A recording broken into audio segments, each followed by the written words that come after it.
Hello everyone, welcome back to my YouTube channel. ಇವತ್ತಿನ ವಿಡಿಯೋದಲ್ಲಿ ದುಡ್ಡನ್ನ ಹೆಂಗೆ ಸೇವ್ ಮಾಡಬೇಕು ಅಂತ ನಾನು ನಿಮ್ಗೊಂದು 4 ಸ್ಟೆಪ್ಸಲ್ಲಿ ಹೇಳ್ಕೊಡ್ತೀನಿ.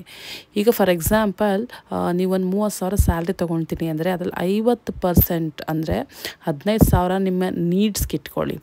ಅದಾದಮೇಲೆ ಇನ್ನೊಂದು 30% ನಿಮ್ಮ ವಾಂಟ್ಸ್ ಅಂದರೆ ತೊಗೊಬೇಕು ಅದಕ್ಕೆಲ್ಲ ಇಟ್ಕೊಳ್ಳಿ.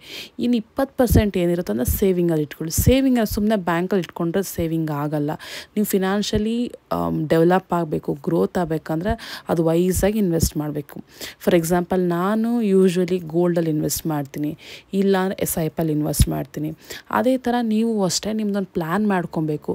ಫಸ್ಟು ಸ್ಯಾಲ್ರಿ ಬಂದ ತಕ್ಷಣ ನಾವು ಖರ್ಚು ಮಾಡಿ ತೊಗೊಂಡು ಹೋಗ್ಬಿಡ್ತೀವಿ, ಹಂಗೆ ಮಾಡಬಾರ್ದು. ಬಂದ ತಕ್ಷಣ ನಾವು ಅದಷ್ಟು 20% ಸೇವಿಂಗ್ ಅಂತ ಏನಿರುತ್ತೋ ಅದನ್ನ ಎತ್ತಿಟ್ಬಿಡ್ಬೇಕು. ಅದಾದಮೇಲೆ ರಿಮೈನಿಂಗ್ ಏನಿರುತ್ತೋ ಅದನ್ನ ಖರ್ಚು ಮಾಡ್ತಾ ಹೋಗ್ಬೇಕು.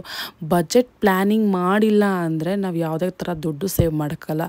ಹೋದ ವರ್ಷ ನಾನು 2024ಇಂದ 2025 ತನಕ ನಾನು 107 ಗ್ರಾಮ್ ಗೋಲ್ಡ್ ಪರ್ಚೇಸ್ ಮಾಡಿದೆ. ರಿಸ್ಕ್ ತೊಗೊಂಡೇ ಮಾಡಿದೆ ಇದನ್ನು.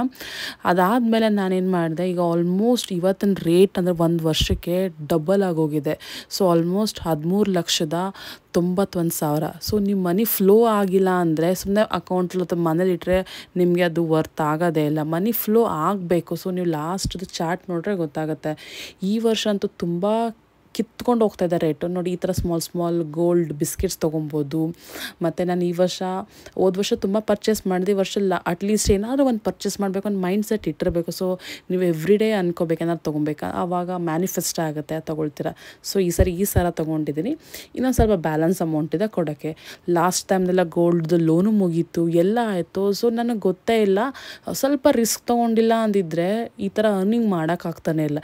ಸೇವಿಂಗ್ಸ್ ಅಂತ ಮಾಡಬೇಕು ಅಂತ ಡಿಸೈಡ್ ಮಾಡಿದ್ರೆ ನೀವು ನೀಟಾಗಿ ಮಾಡ್ತಾ ಹೋಗಿ ಡೆಫಿನೆಟಾಗಿ ನೀವು ಗ್ರೋತ್ ಆಗೇ ಆಗ್ತೀರಾ. ಸೊ ಇದಾಗಿತ್ತು ಇವತ್ತಿನ ವೀಡಿಯೋ. ನೆಕ್ಸ್ಟ್ ವೀಡಿಯೋದಲ್ಲಿ ಇನ್ನೂ ಸ್ವಲ್ಪ ಹೇಳ್ಕೊಡ್ತೀನಿ.